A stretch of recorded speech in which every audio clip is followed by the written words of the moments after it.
It strikes us in the spaces between moments. Perhaps it descends upon us while we navigate the rhythmic chaos of a crowded city street.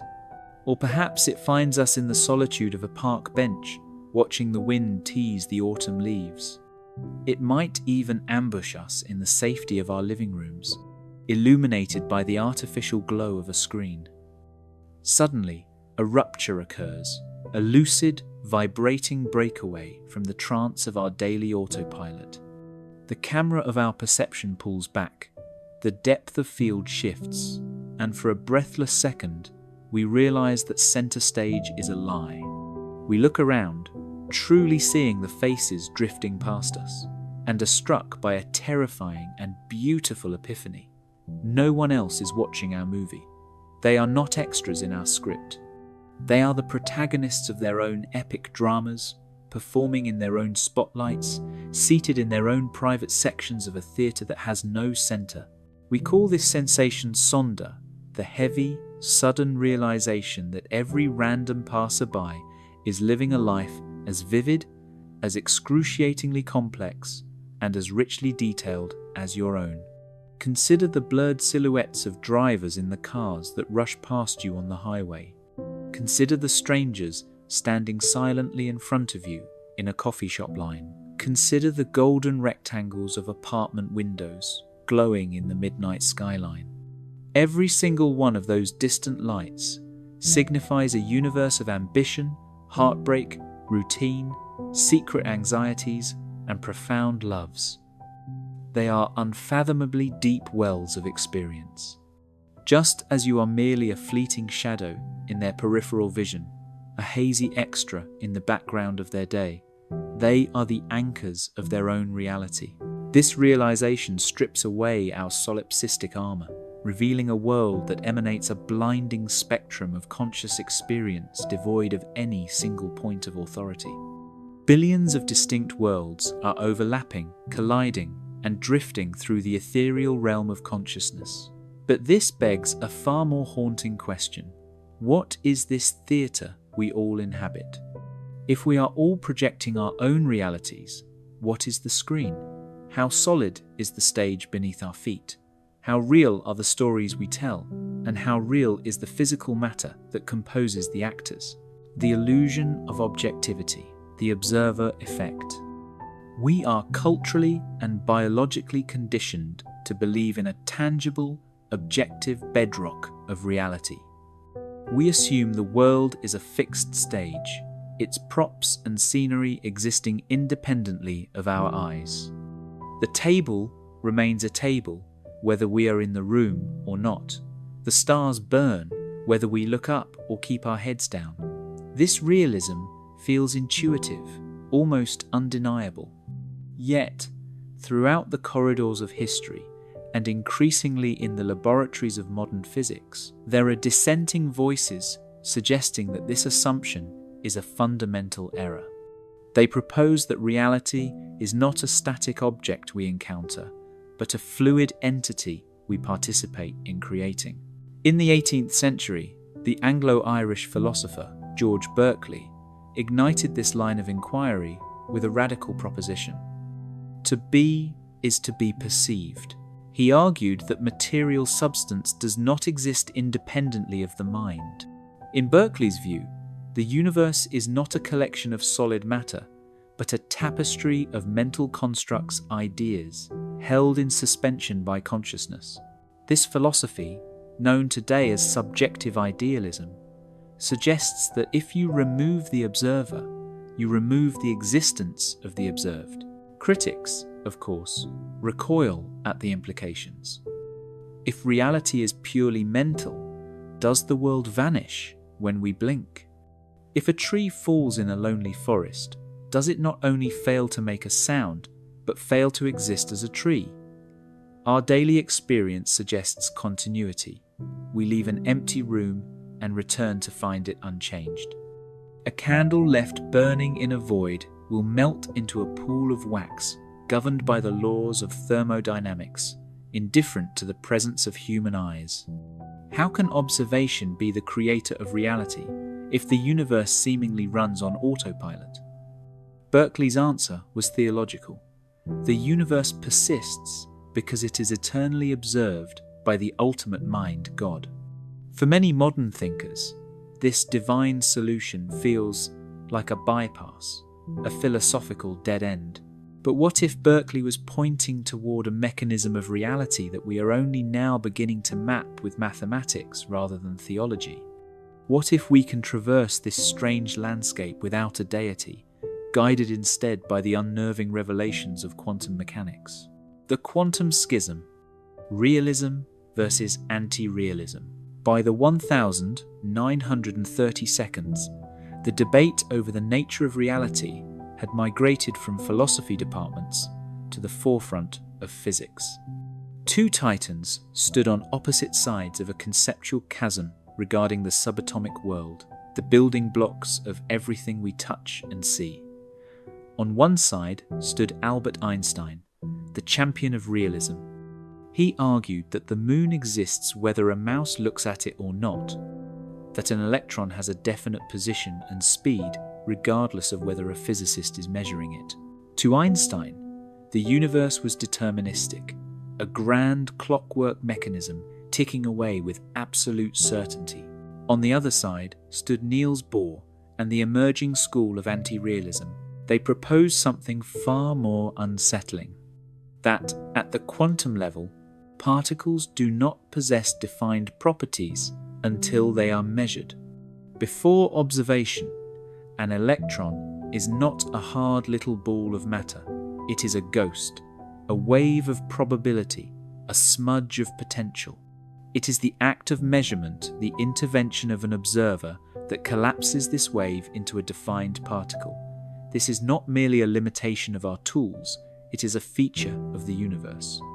This phenomenon has been rigorously demonstrated in the famous Double Slit Experiment, where matter behaves as a wave when unmonitored, only to snap into behavior as a solid particle the moment a detector is placed at the slit. As the physicist John Archibald Wheeler famously summarized, no phenomenon is a phenomenon until it is an observed phenomenon. The death of distance, non-locality, and entanglement. The rabbit hole goes deeper. In 1972, American physicist John Clauser conducted experiments using photons emitted from calcium atoms to test the boundaries of how particles influence one another. This work probed the eerie phenomenon of quantum entanglement, where two particles become inextricably linked, sharing a single quantum state. Clauser's work, which would eventually earn him a Nobel Prize in 2022 alongside Anton Zeilinger and Alain Aspect, shattered the classical notion of locality.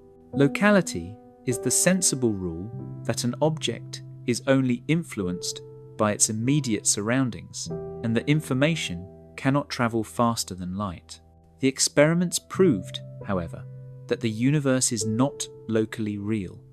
When you measure one entangled particle, its partner potentially separated by galaxies sitting on the other side of the cosmos instantaneously assumes a corresponding state.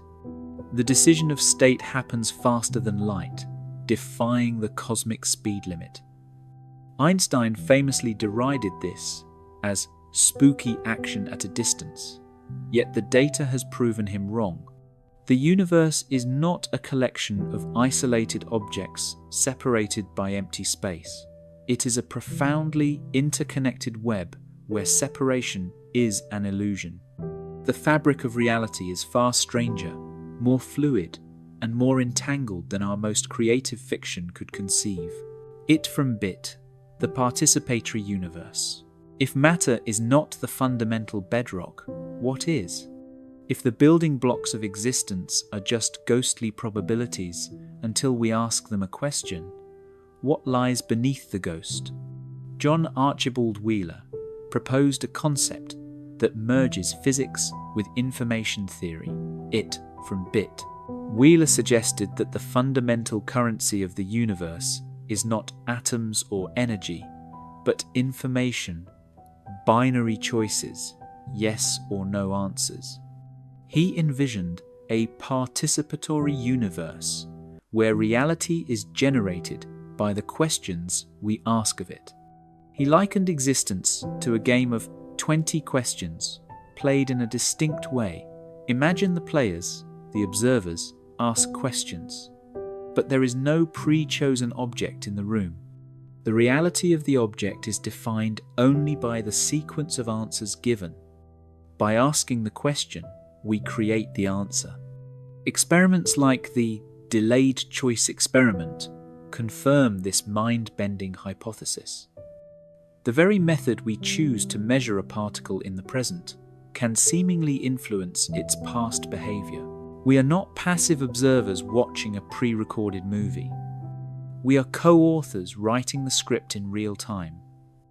The universe is information processing, and we are the processors. The mind in the matter, panpsychism. This brings us back to the persistent problem of the unobserved room. If reality requires an observer to collapse the wave function, but we don't want to rely on Berkeley's God, how do we explain the persistence of the universe before biological life evolved? Who observed the Big Bang? Who observed the cooling of the Earth? Here, we encounter the ancient yet resurging philosophy of panpsychism.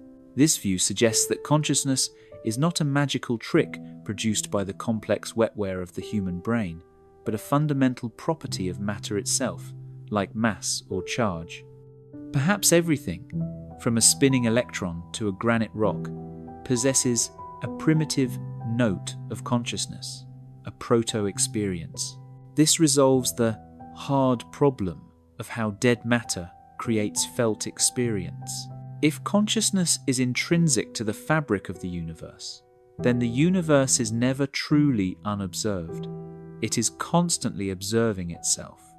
Complex consciousness, like the human experience of Sonder, is simply what happens when these primitive notes combine into a symphony.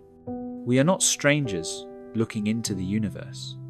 We are the universe looking at itself from a specific vantage point. The cosmic neural network.